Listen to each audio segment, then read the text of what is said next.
Fala galera, hoje aqui no meu canal a gente vai conversar sobre um pouquinho sobre a moleirinha do meu filho tá fechando. Seria uma cranistenose? Devo me preocupar? Pois bem, essa é uma questão que frequentemente chega aqui no consultório encaminhada dos pediatras e a gente vai conversar um pouquinho hoje nesse vídeo. A moleira, a fontanela, é a união de 4 linhas de crescimento: a sutura metópica, a sutura coronária do lado direito, do lado esquerdo e a sutura sagital. A importância dela é para promover o crescimento da cabecinha da criança ao longo do desenvolvimento e também no momento do parto, da passagem do canal de parto, você tem o acavalgamento de um ossinho em cima do outro para reduzir o perímetro cefálico para que a criança possa nascer com segurança e passar pelo canal do parto. Isso é um assunto que é muito diferente de crânioestenose. O que é a crânioestenose? É o fechamento precoce de uma das linhas de crescimento. A fontanela, ela é a união dessas 4 linhas e muitas vezes o fechamento dessa fontanela, a diminuição do tamanho, não representa uma crânioestenose. Precisa ser investigados às vezes outras coisas, como por exemplo microcefalia, precisa ser vista a curva de perímetro cefálico. De forma geral, se a curva de crescimento da cabecinha daquela criança, do perímetro cefálico, e o desenvolvimento daquela criança está evoluindo bem, podemos ficar mais tranquilos, podemos respirar mais, que muito provavelmente essa moleirinha reduzida, fechando, ela não representa nenhum problema. Já a crânioestenose, por sua vez, ela gera muita deformidade da cabecinha, alteração do formato da cabecinha. Não necessariamente ela precisa gerar alteração do tamanho do perímetro cefálico ou alteração da velocidade de crescimento da cabecinha daquela criança. Muitas vezes ela deforma, modifica, mas a medida linear da fita não pega isso, e isso acaba passando desapercebido. A crânioestenose, ela tem vários tipos, dependendo de qual linha foi fechada precocemente, e geralmente o tratamento dela é cirurgia, voltada para corrigir aquelas deformidades que ocorreram, voltadas para promover ou garantir que o crescimento da cabecinha ocorra de forma adequada e não gere problemas no desenvolvimento do seu filho. A gente separa também as crânioestenoses pelos números de linhas que foram fechadas. Quando você tem mais de uma linha fechada, existe uma chance maior de nós termos uma síndrome genética associada.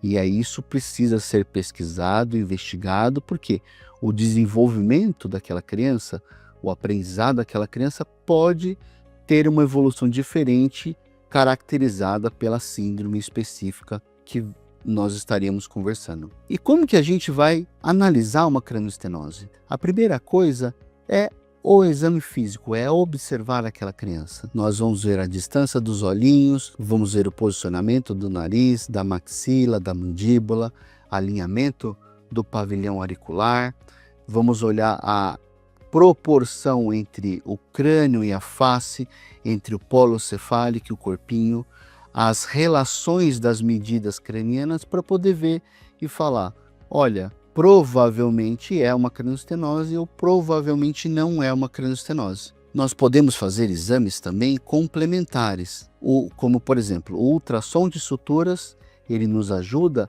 a entender melhor se aquela linha está aberta ou está fechada. A tomografia ou a ressonância da cabecinha também ajudam a gente a entender se aquela linha está fechada e se o diagnóstico de crânioestenose está confirmado. Algumas vezes, quando o bebê é bem pequenininho, no próprio exame físico a gente consegue sentir a sutura fechadinha. Então, passando numa consulta presencial, às vezes a gente consegue já separar isso. Hoje, existem 2 principais tipos de cirurgia para crânioestenose: as cirurgias endoscópicas e as cirurgias abertas. Nas cirurgias endoscópicas, o que é feito? Você faz alguns cortezinhos da pele e através de uma câmera você vai olhar aquela sutura que está fechada e você vai retirar aquela sutura que está fechada. Depois disso, nós precisamos fazer os ajustes do formatinho da cabeça com o uso de uma órtese, com o uso de um capacete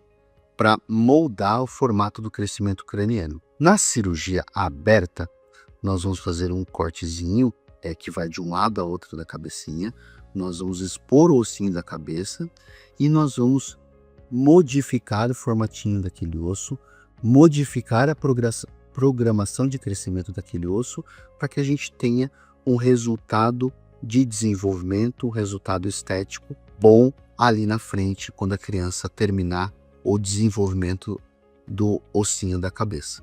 Nesse sentido, existem duas principais modalidades de tratamento: as reconstruções cranianas, ou seja, eu vou tirar o ossinho, eu vou remodelar esse ossinho, eu vou reprogramar o crescimento desse ossinho e eu vou colocar ele de volta e fixar com alguns materiais. Ou existem outros tipos de técnica, que é o uso de molas, de expansores, que vão direcionar o crescimento daquele osso. Então eu faço alguns cortezinhos ossos e eu coloco como se fosse uma mola que vai forçar a abertura do crânio naquele local para contemplar, para corrigir a falha de crescimento, para corrigir a deformidade da calota craniana. Nessa segunda modalidade de tratamento, nós temos que lembrar que depois dessa cirurgia, nós precisamos fazer uma outra cirurgia para retirar esses dispositivos. São materiais metálicos que eles vão fazendo a sua função ao longo do tempo e depois nós precisamos retirar. Na cirurgia aberta de reconstrução, nós fazemos a reconstrução, programamos, colocamos e não tem nenhuma outra cirurgia para retirada. Os materiais são absorvíveis, o corpo absorve e tudo se resolve. E quando a gente descobre que tem uma cranioestenose, como que vai ser tudo isso, doutor? Estou desesperada. Novamente, vamos acalmar, ficar tranquilos, para que a gente possa fazer o tratamento e tentar sofrer o mínimo possível. A cranioestenose, na sua grande maioria das vezes, é uma doença, vamos dizer, ortopédica da cabeça, dos ossinhos da cabeça.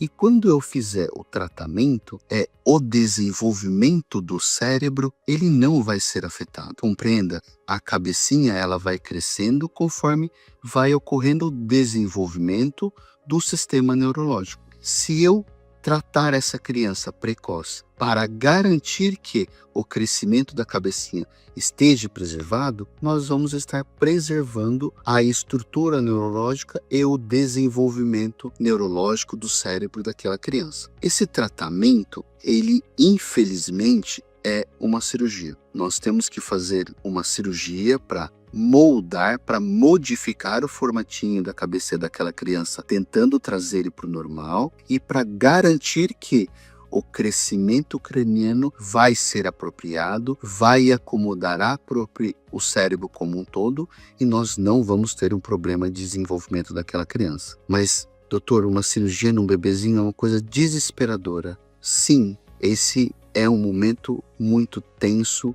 muito complicado, de sofrimento muito grande para aquela família. Nós entendemos isso, mas quando nós colocamos uma equipe especializada com cirurgiões focados para fazer isso, anestesistas específicos para atender bebezinhos, em hospitais que têm capacidade técnica para fazer isso, todos esses riscos vão diminuindo, vão minimizando, favorecendo que o resultado daquele tratamento seja ótimo, seja perfeito, que nós consigamos passar por tudo aquilo ilesos, passar por tudo aquilo sem problemas maiores. Gostaram do tema? Entenderam um pouquinho mais? Ficou alguma dúvida? Escrevam aqui pra gente, compartilhem, gravem, para que a gente possa tentar ajudar e tirar as dúvidas de o máximo possível de pais e mães que estão sofrendo por aí. Um grande abraço!